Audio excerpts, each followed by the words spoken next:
Labyrinths is brought to you by Knox Robinson Productions.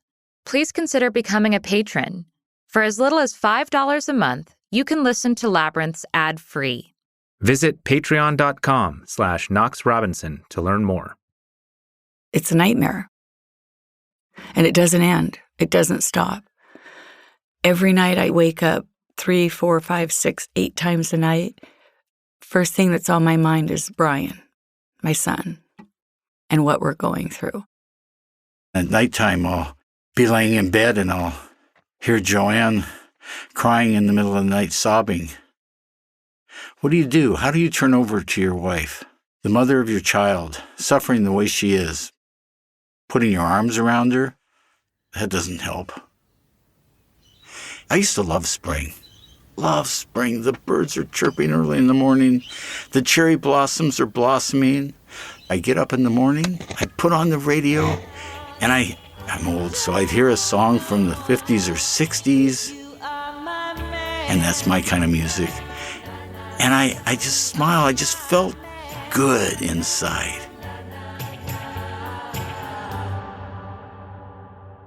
Now I feel black.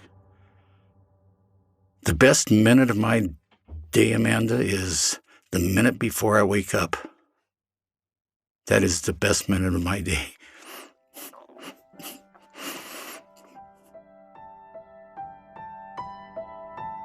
Feeling lost? Then you're in the right place. I'm Amanda Knox. And I'm Christopher Robinson. And this is Labyrinths.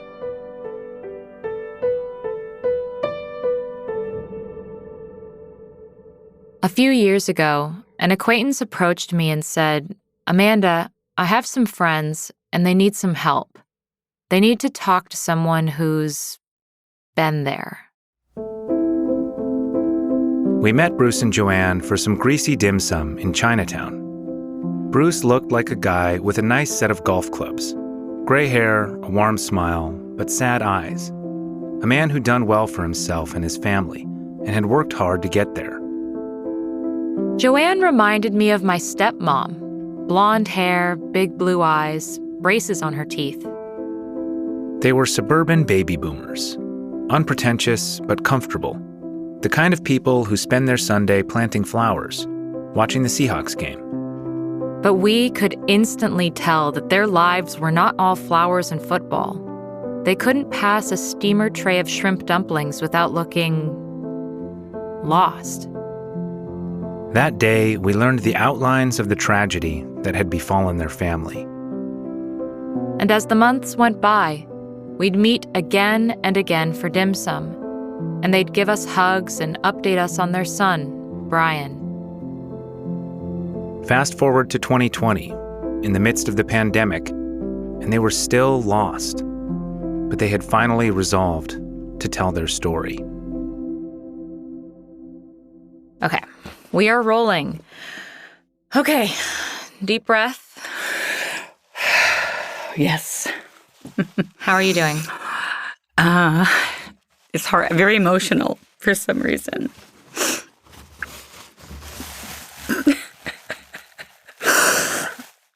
Just really emotional.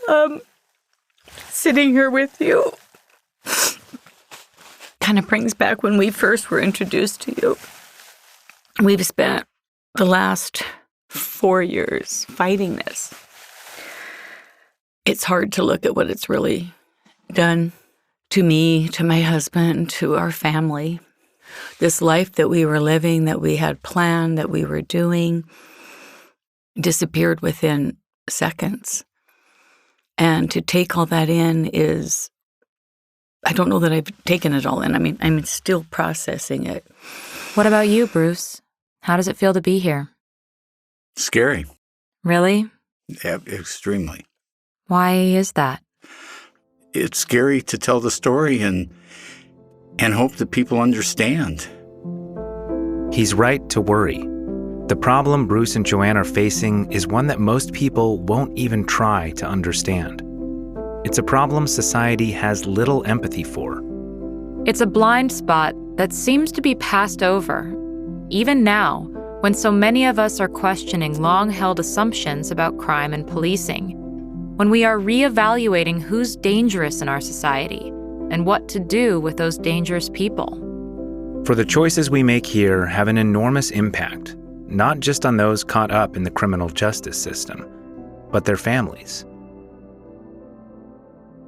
4 years ago, what did you think that your life was going to be like? I thought it was going to be white fences and puppy dog tails. And I honestly expected to, remember I was 68 at the time. I expected to hopefully be able to travel to a desert area during the wintertime, become a snowbird, so to speak. You know, we had raised 3 kids. Brian was just graduated from high school, and he went off to college. My daughters had moved out, and they were working, and our life was the first time we had probably been together where we didn't have children directly in our orbit every day. We were like, oh, this is the next step of our life. Empty nest. And empty nest, and we're going to golf, and we're going to do this, we're going to vacation. And I thought Joanne and I would finally be able to live life together and join retirement, because retirement years were there. You've worked your whole life. I have. You know, as a kid, family had a scrap processing yard and fabric stores, and I used to sweep the floors and the fabrics when I was 12, 13 years old, and bit by bit on vacations, I'd work in the scrap yard or in the fabric store, and getting out of college, I worked in the store. It's always been a very demanding business. I mean, I answer emails, phone calls, everything I always have, 24 hours a day. So I was looking forward to waking up in the morning and looking over at my bride and deciding maybe we'd be able to make some fresh squeezed orange juice and maybe go out and hit a little white ball around a golf course or take a walk. Just not the case. It'll never happen. Can I bring you back to the beginning? Yes. Where were you when you received the call? You know, I've written this over in my mind.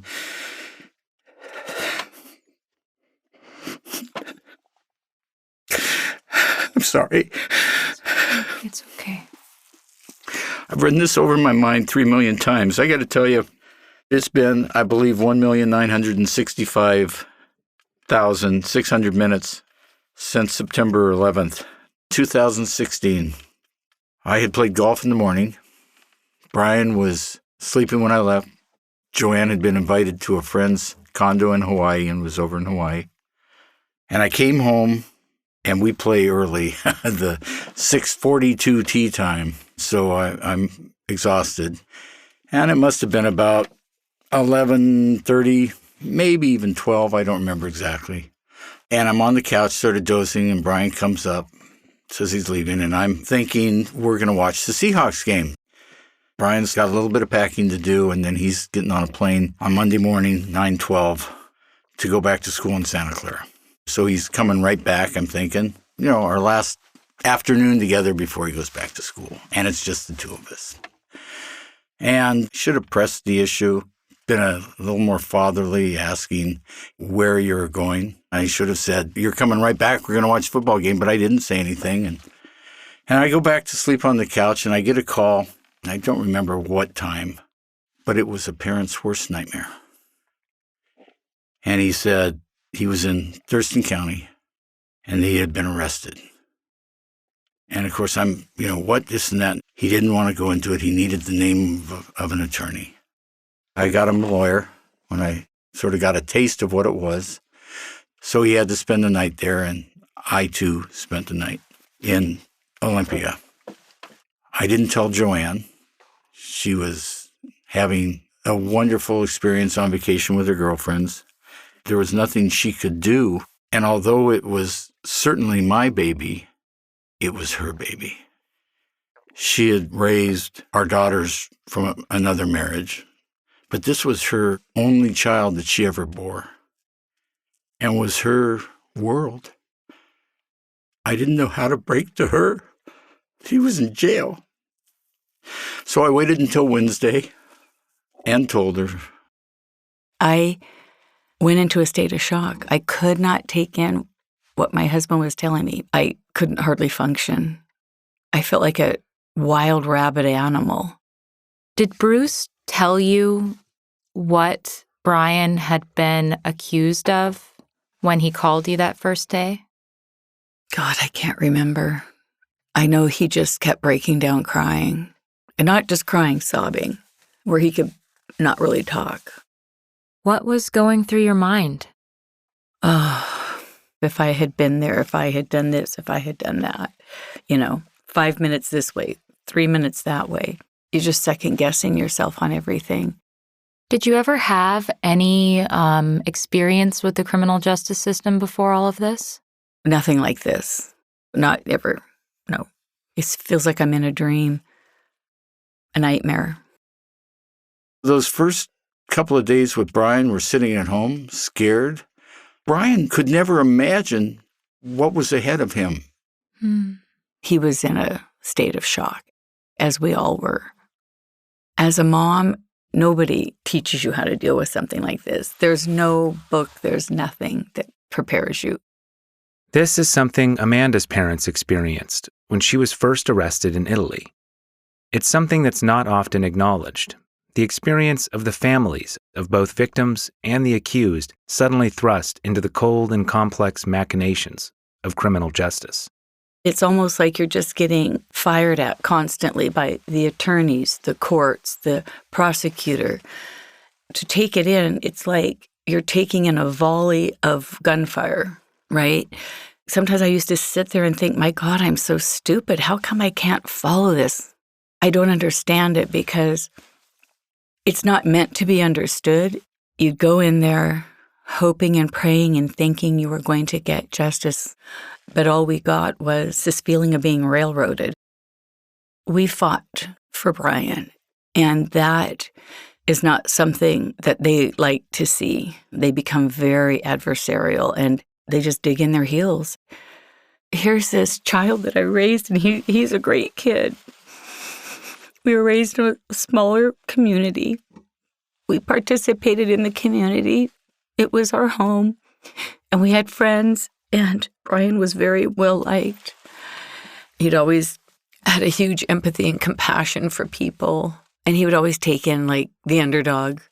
One kid was in school with him, and he was a great kid. He's autistic, and Brian befriended him, and he loved Thomas the Trains. So Brian's like, take my Thomas the Trains, and he's in there packing him up. That was just Brian. He was just a very nice kid, very polite. And when you see the things that these people say about your child and the charges, you cannot believe it. Brian's sitting there in chains and an orange jumpsuit. And to hear this stuff coming at you, it's unreal. They've got you on a road, and away you go. Bruce and Joanne poured everything they had into defending Brian, combing through court documents, filing motions, earning the kind of honorary law degree that only the parent of an accused child gets. That urgent, vital, and scattershot one my own parents have. But Brian lost. He was found guilty. When Brian was sentenced, even the officers in the court, everybody was shocked. They were blown away because his sentence is 9 years to life. It's a nightmare. He has a lifetime sentence. Brian was 20 years old when he started spending his confinement. A 20-year-old. An 8x10 box, two-man cell that had 3 people in it.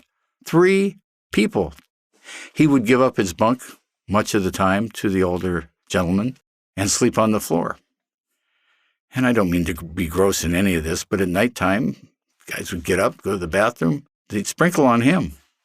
They go through his room every day. They'd steal things. They take things. I haven't seen him since March because the prisons are all locked down and everything with this pandemic. So, how do I mother and make sure he feels loved and valued in a place that's determined to take that away from him all the time? How have you been doing that?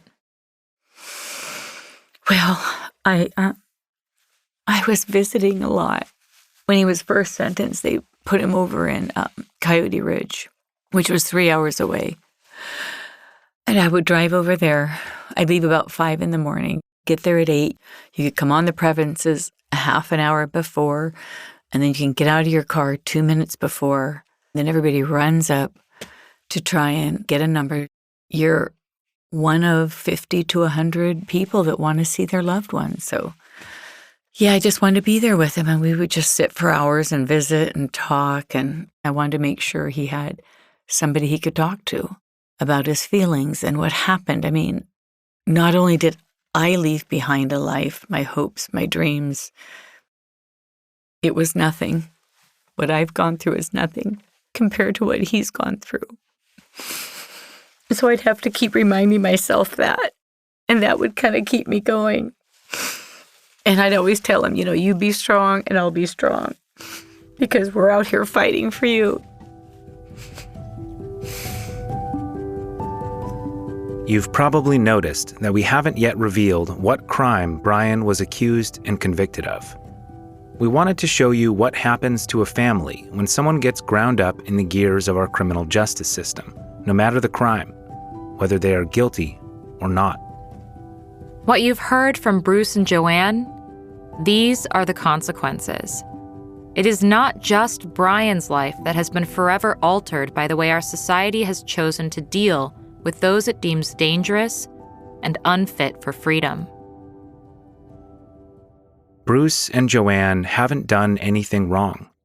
They have committed no crime, have done no harm to society. They just dearly love their son, Brian. Despite what he was accused and convicted of. We were in court one day, and one of the prosecutors turned around from talking to the judge and yelled at me that I was a horrible mother and that my son is a vicious child raper.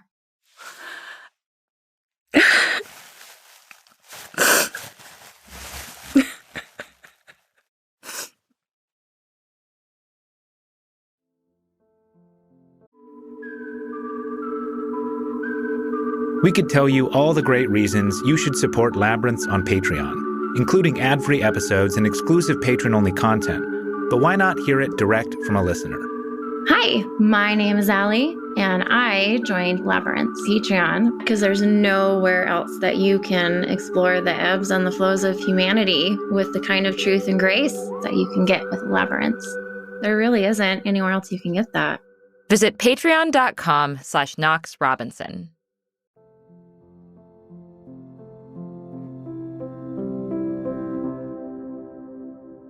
Very few crimes elicit such a visceral response as the sexual abuse of children. Our urge for vengeance flares.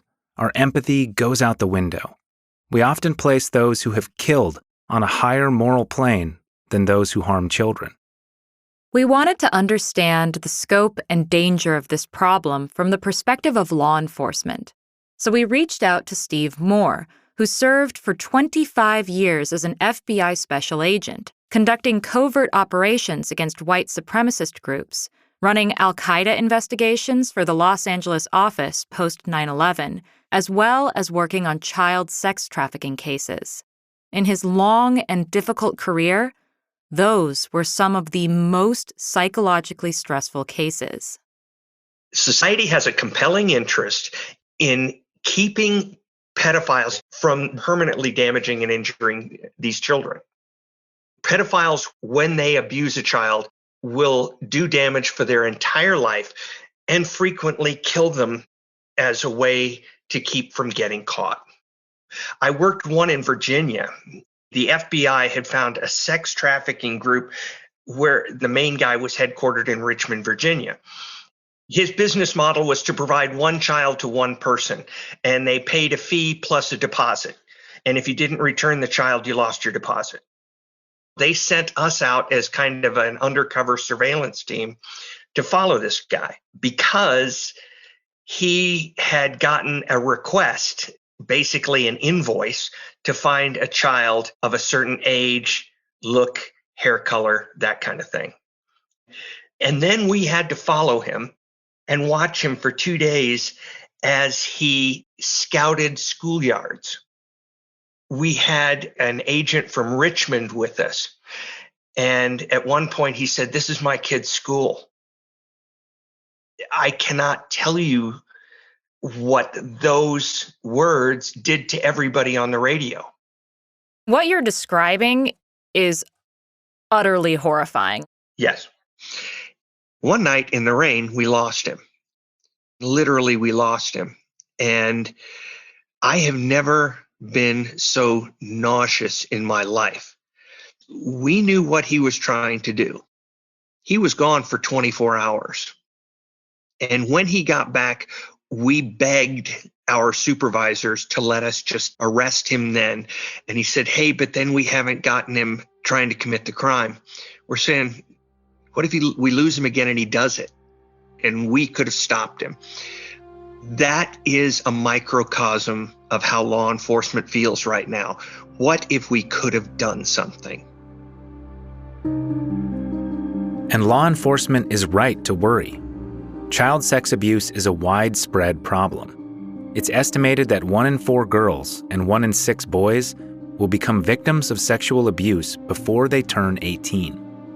This is why our home state, Washington, has been aggressively tackling child sex trafficking. Since WSP launched Operation Net Nanny in 2015, it says nearly 300 suspected predators have been arrested around the state. To hear the Washington State Patrol and local news tell it, they're winning the war on child sex abuse, getting dangerous sexual predators off the streets.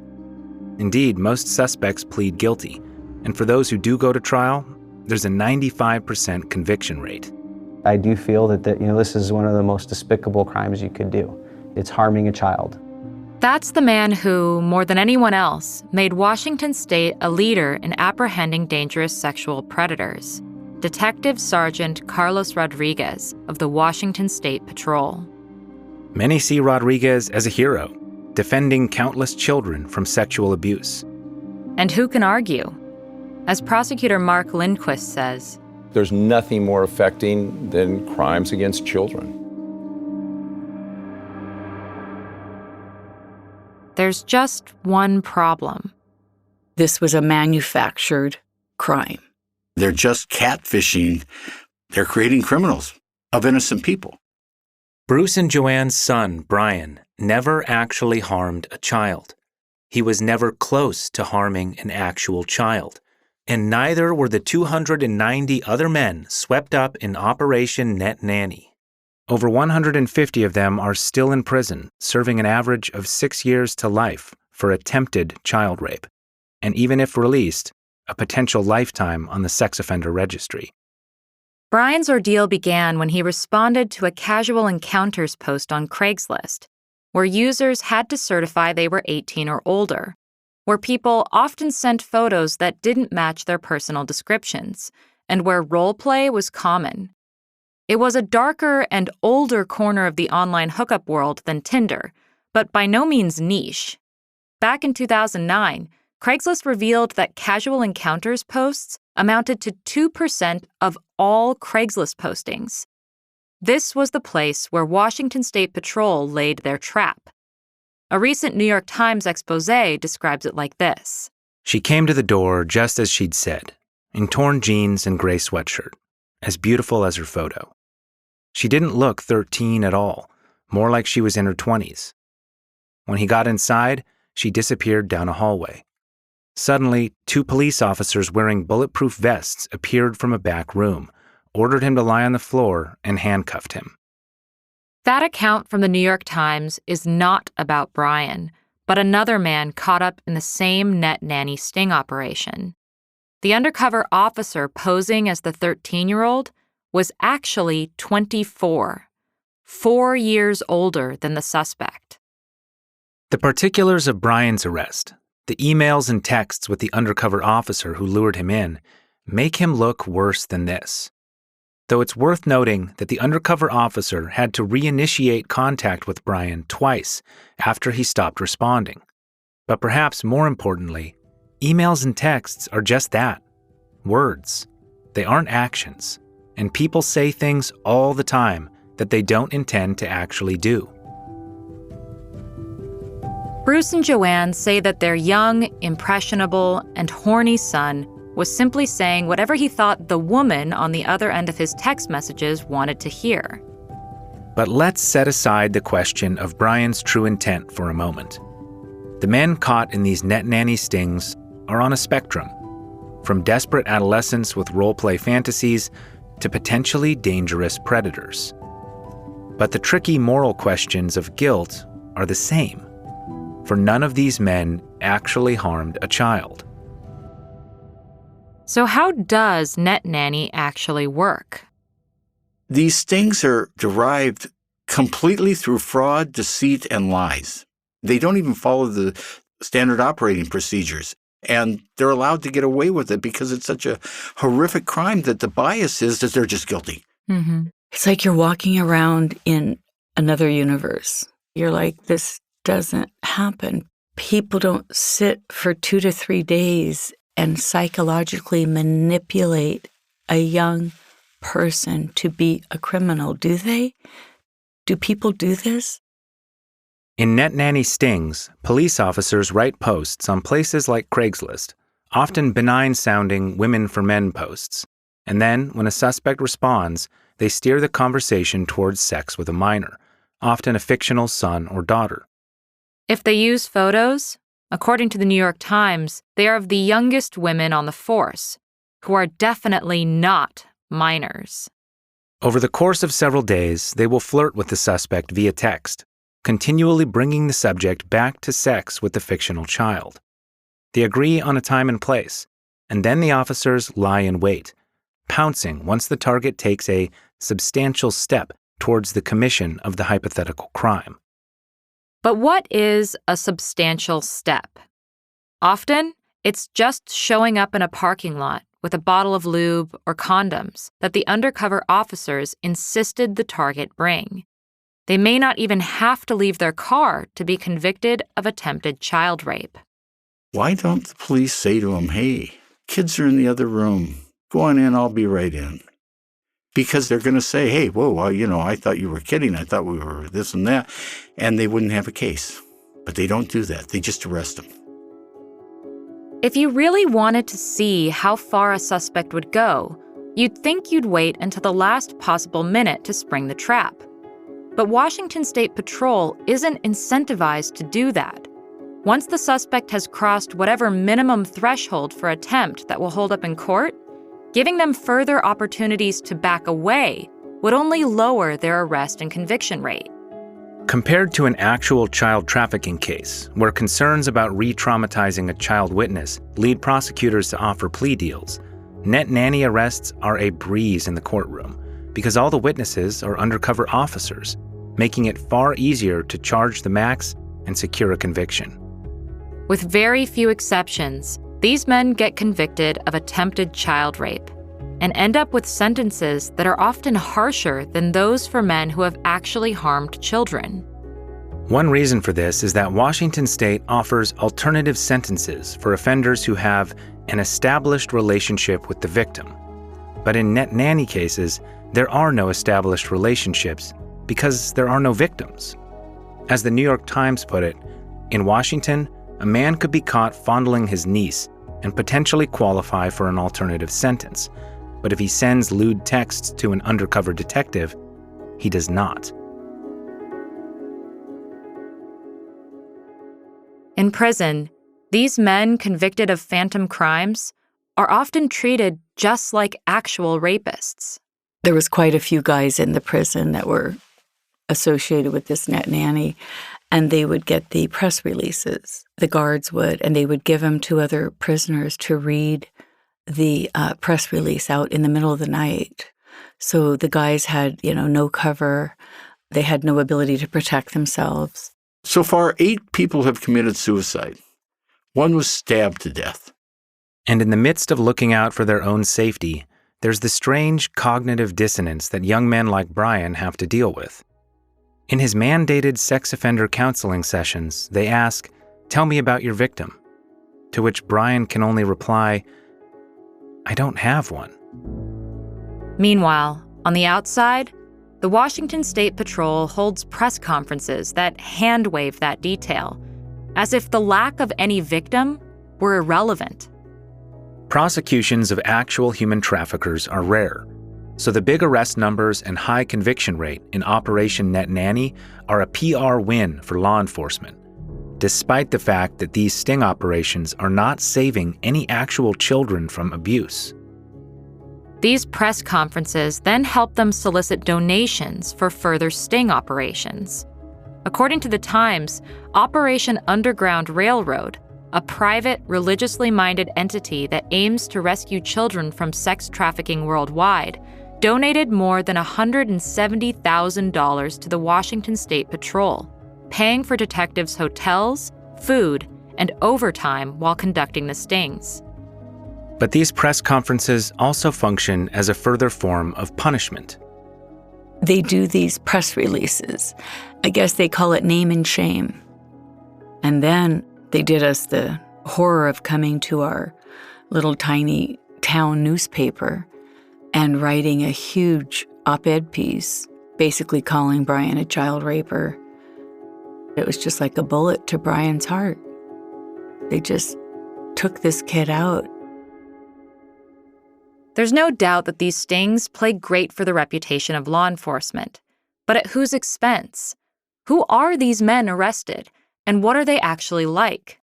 Former FBI agent Steve Moore says it's a mistake to paint them with such a broad brush. This is our problem. We're treating these people as a group, not as a bunch of individuals.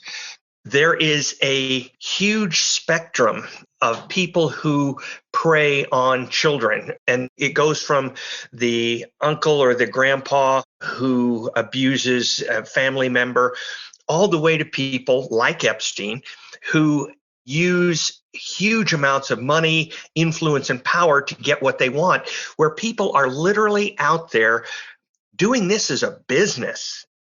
And along that spectrum, you have a multitude of different illnesses that just have one thing in common, and that is children. Some are incredibly receptive to treatment and will not reoffend, while others have been found to be almost incurable in this. And one size is not going to fit all when you try to remediate this problem.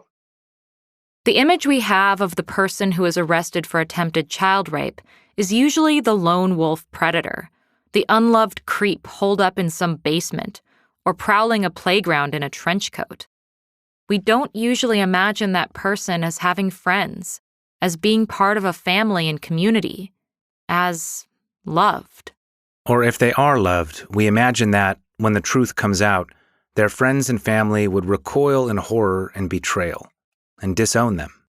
We don't imagine anyone coming to their aid, standing up in their defense. But Bruce and Joanne are not alone in defending their son.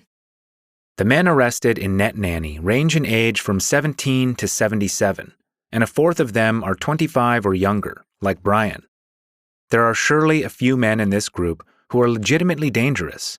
One caught had previously committed several rapes. But most have no felony record, and even the State Patrol acknowledges that around 90% of them had no child pornography or history of violence, just like Brian.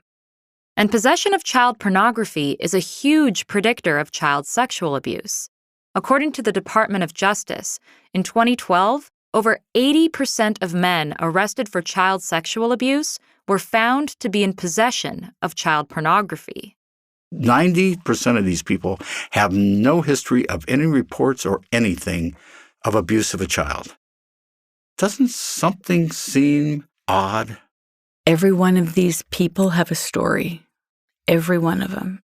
There's soldiers, there's students, there's dads, there's brothers, there's neighbors. They all have a story. And they're not these vicious child sex predator rapers that are out to harm kids. That's not the whole story. In fact, that's really, for most of these men, not it at all. So what is the whole story? We're talking about men who have not raped anyone, but who have been accused of attempting to rape a hypothetical victim. In legal terms, attempted crimes are inchoate crimes, a criminal act with no actual harm. Crimes of attempt require mens rea, intent, and a substantial step towards completing the crime, something more than thinking it up or planning it out. But where is the line that separates preparation from action? The common law doctrine of dangerous proximity is often used as the test. Did the suspect come dangerously close to committing the crime? Dumping the gasoline and striking the match? Loading the gun and aiming at the victim? Firing the shot and missing even? Washington State Patrol says that Brian came dangerously close to committing child rape because he expressed explicit interest and drove to a location. Bruce and Joanne object. They say that just because Brian expressed interest in an email exchange doesn't mean he would have ever followed through. Furthermore, how could Brian come dangerously close to harming a child that didn't exist? Well, it turns out that legally, this defense doesn't hold up. It's known as factual impossibility. A 1902 Missouri Supreme Court case, State v. Mitchell, set the precedent. The defendant fired shots into a room where the intended victim usually slept, but they weren't there that night, and the shots hit an empty pillow. It was physically and hence factually impossible for the defendant to have killed his intended victim. But the court ruled that if his intent was criminal, his failure to achieve his goal due to circumstances unknown to him was irrelevant. This precedent was upheld in a 1933 case where a woman admitted to attempting to poison her husband with arsenic, only to accidentally put sugar in his coffee. Both defendants were convicted of attempted murder, despite the fact that their actions could not possibly have harmed their intended victims. So the fact that there were no children in harm's way, from the court's perspective, is irrelevant to the guilt of the men caught in Operation Net Nanny. But what about entrapment? The conception of an offense by an officer or agent and the procurement of its commission by trickery, persuasion, or fraud. The entrapment defense rests on whether the defendant had the predisposition to commit the crime, and whether the state's actions would have led a normally law-abiding citizen to commit it. When authorities conduct sting operations, they make sure to collect a record of intent to nullify this potential defense. But even when the intent seems clear, there's something morally uncomfortable about the whole concept. Like in the 2010 Portland bombing plot. The FBI began surveilling a Somali-American student after they noticed some emails between him and a terrorist recruiter. The FBI then stepped in undercover and played the role of recruiter themselves. They helped the target create a fake bomb and arranged the circumstances in which he would detonate it by placing it in a van outside a Christmas tree lighting festival in Portland, Oregon. The suspect was convicted of attempting to use a weapon of mass destruction and given 30 years. But how far would he have gone down that path without the assistance of the FBI? For they created the circumstances and urged his intent, just as the Washington State Patrol did for all the men caught up in Operation Net Nanny. We often think of pedophiles as grooming their victims, but if there's any grooming happening here, it's being done by the police. But let's give the authorities the benefit of the doubt for the moment and assume these men, Brian included, weren't groomed, that they truly would have raped a child if a child had actually been there. The Washington State Patrol and the court system that has convicted these men would have us believe that their intent is all that matters and is worthy of a harsh sentence despite the fact that their crimes are fundamentally victimless. But if all that matters is a person's intent, good or bad, then why do we have different moral intuitions about actions that succeed or fail due to external circumstances? Philosopher Thomas Nagel called this moral luck. The reckless driver who runs a red light gets a ticket. The reckless driver who runs a red light and accidentally kills a pedestrian ends up in jail. Nagel identifies several ways that our moral assessments are disturbingly subject to luck.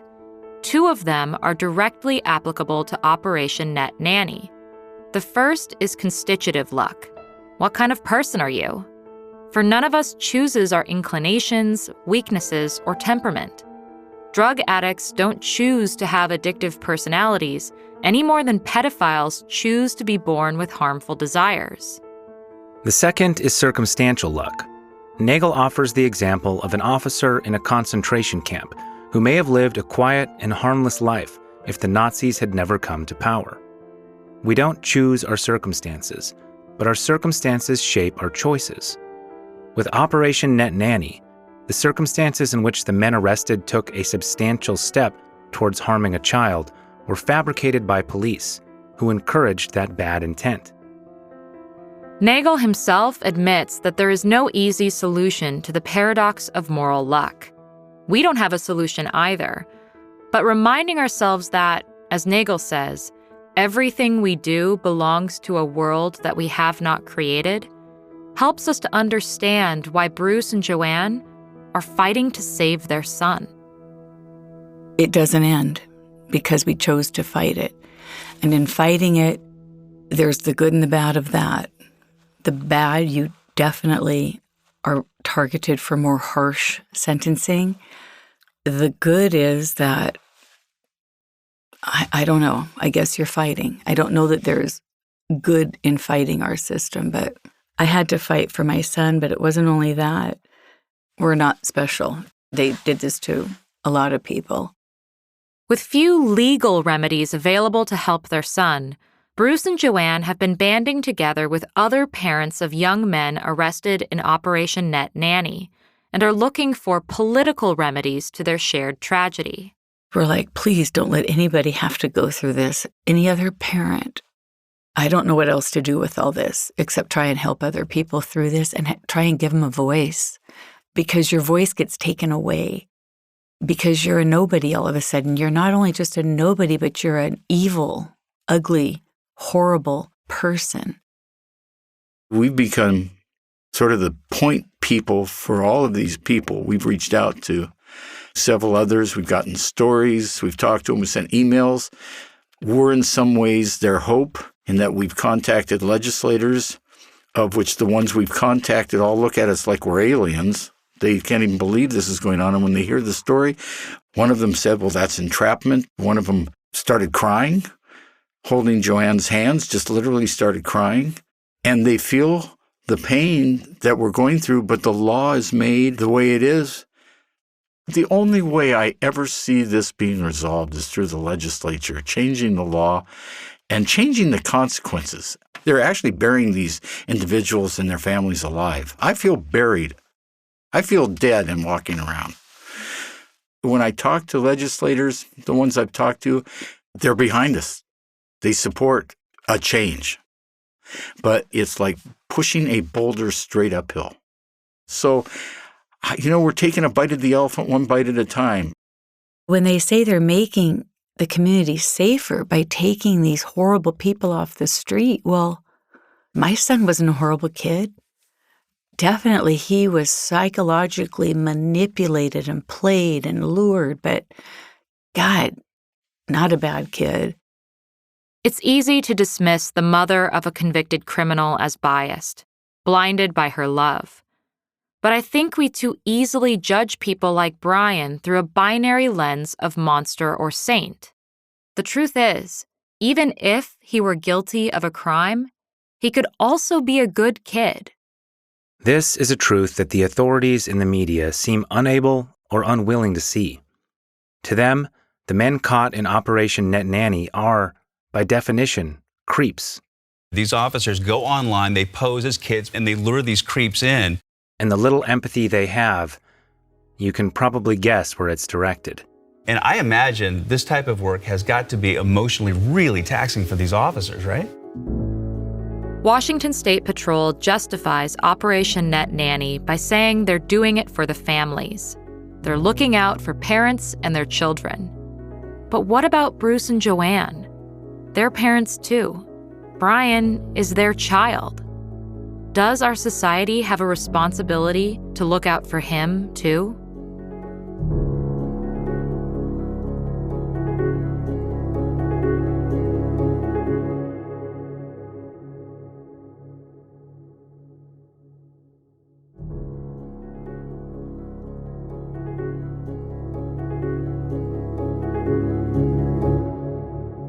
On September 11th, 2016, Brian sent some text messages, and he drove to a parking lot. It's impossible for us to know what Brian truly intended that day, but we do know that he never actually caused harm to anyone. Meanwhile, our justice system has unquestionably done harm to a young man and his family.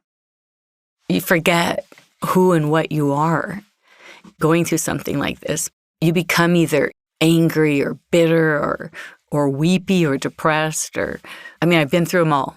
I've been strong and a fighter, and then the next minute I can be broken down and barely functioning, crying, whatever. It's not just our son Brian that got sentenced. Every one of us are serving the same sentence alongside of him. My entire day going to work and working over 40 hours a week. Alongside of it, every minute, I'm trying to fight. What can I do to make my son's life a little better in his current state of residency and mind? How has this been within your family?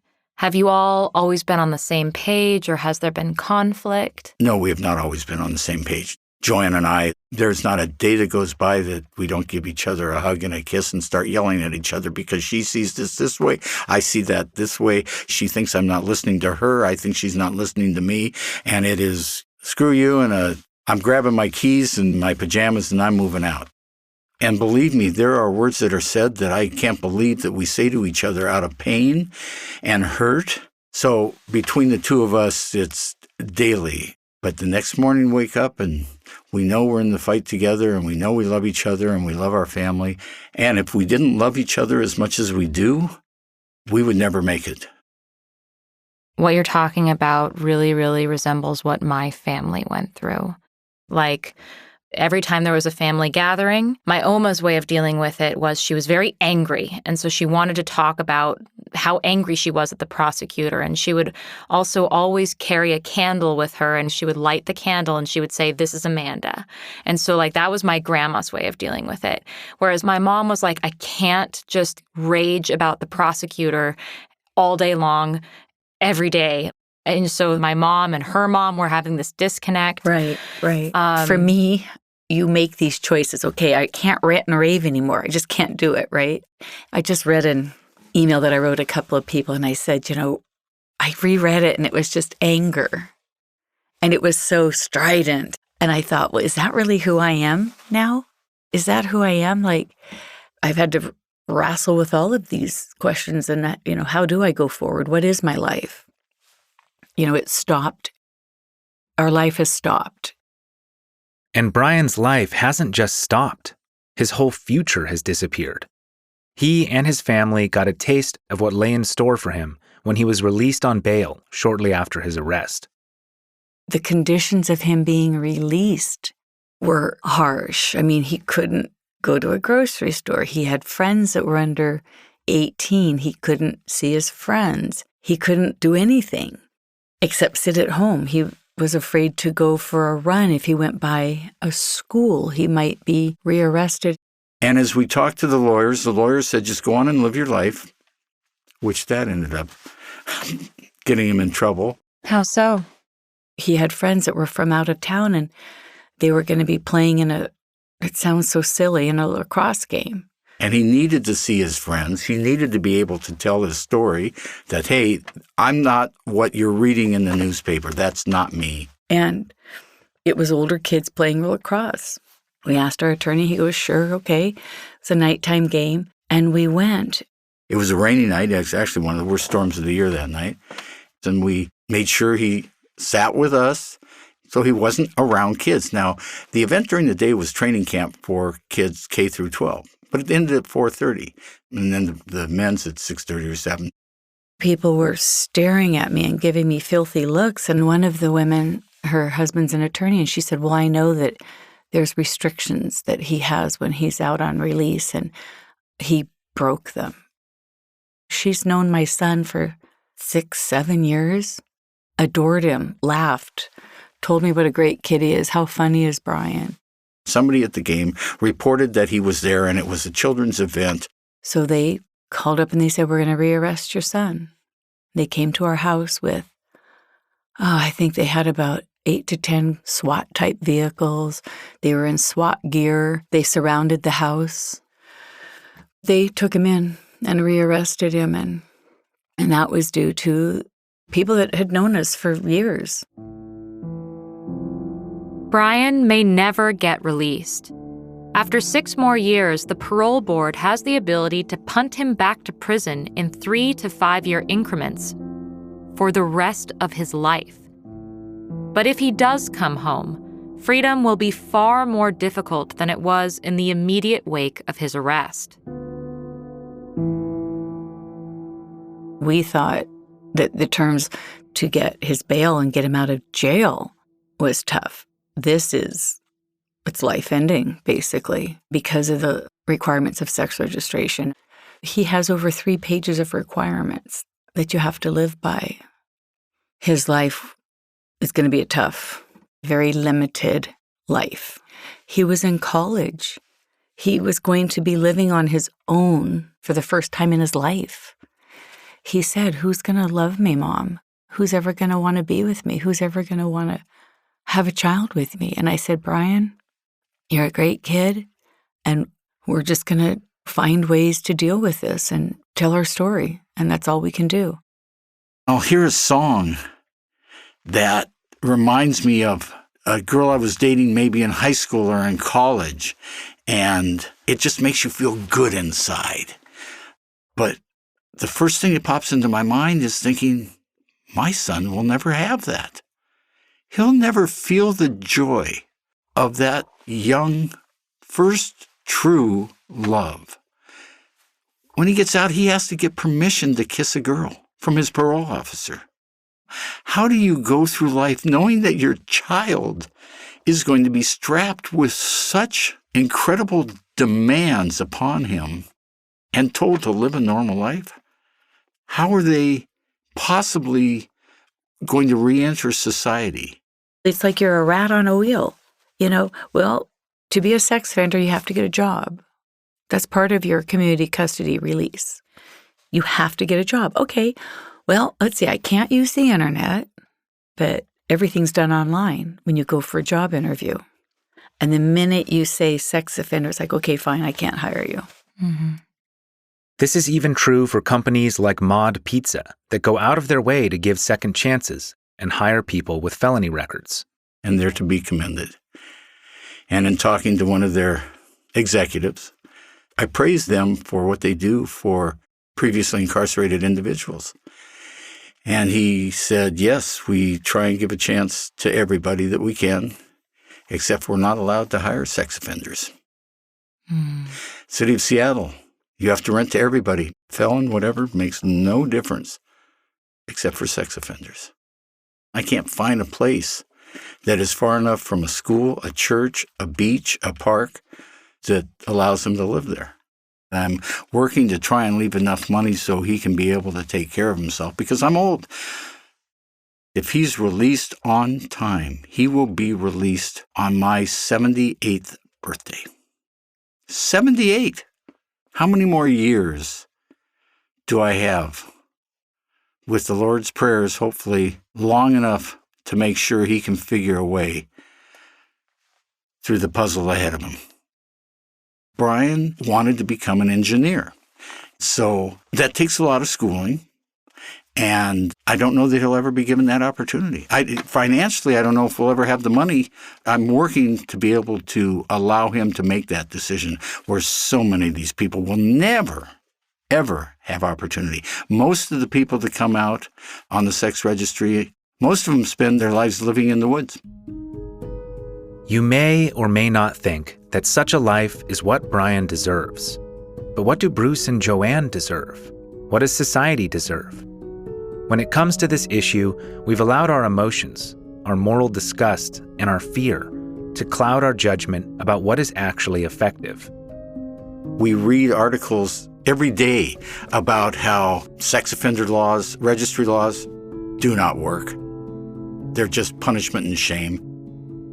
Bruce is right.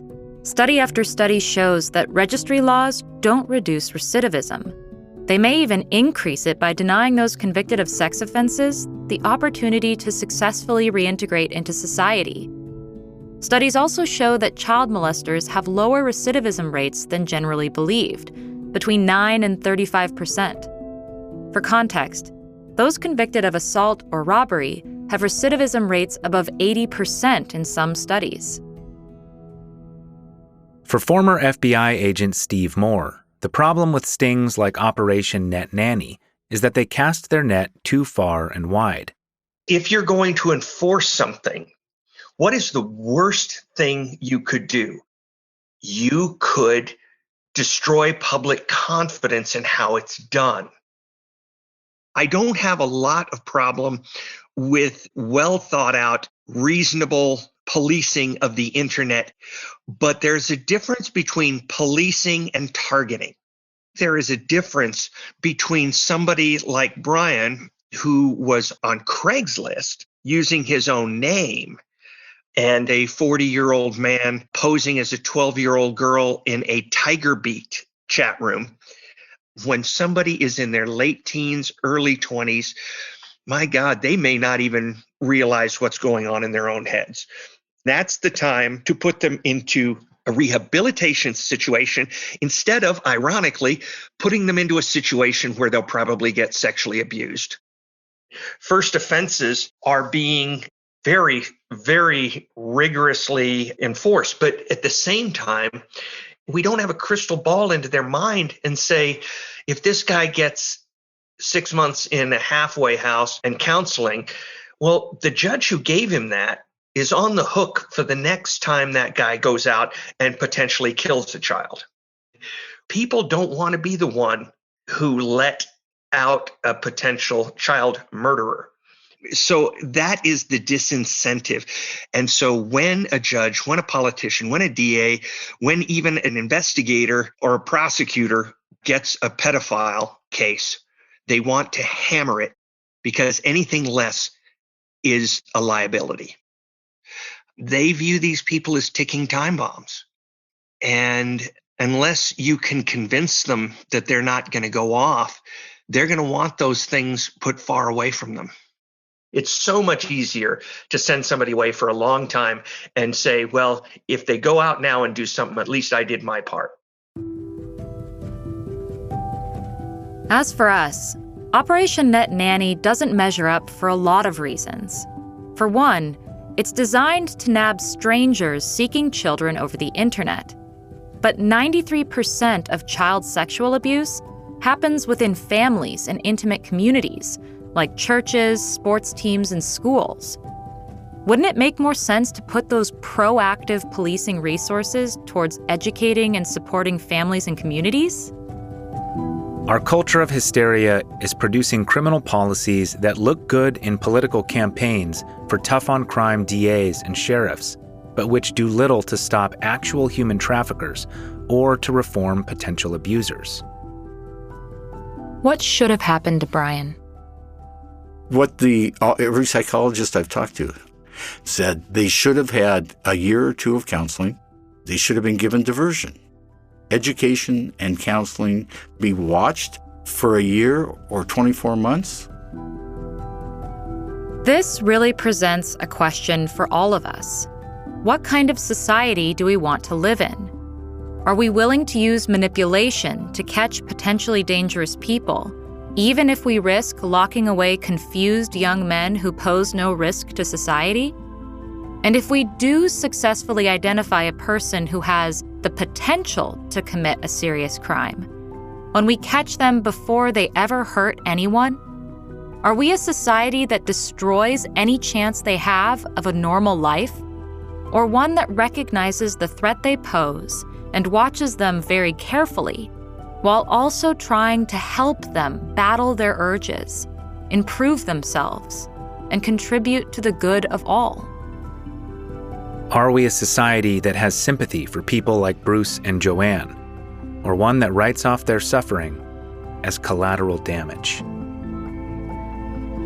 The light that I see coming at me through the tunnel is still a train, not the sunlight. But we'll get through this, one bite of the elephant at a time. And that's where my hope and my darkness disappears.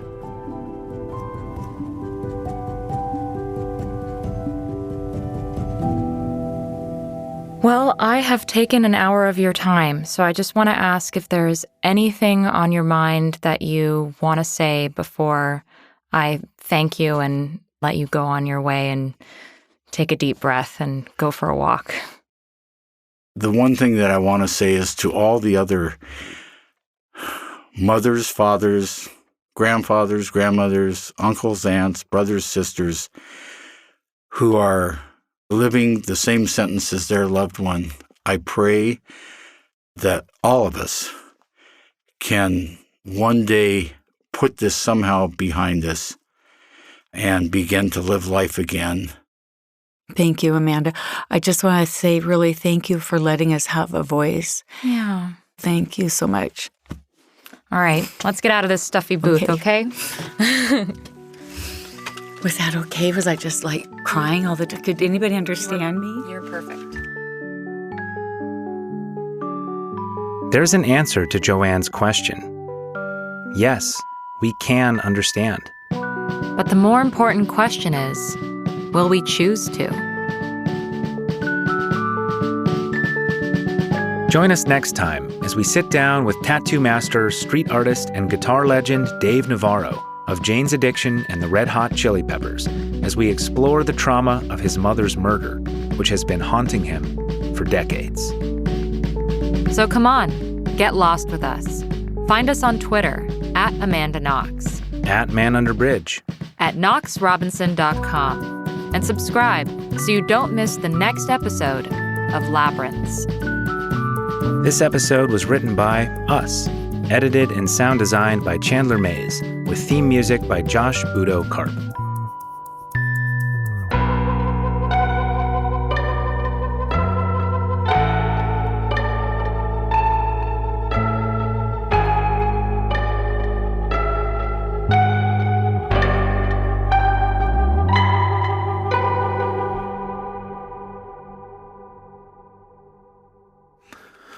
Great. Okay, hopefully people won't want to murder us after this episode. In the Labyrinths podcast system, the listener is serenaded by two separate but equally important hosts, Amanda Knox, who brings authenticity and empathy, and Christopher Robinson, who brings intellectual curiosity. These are their stories.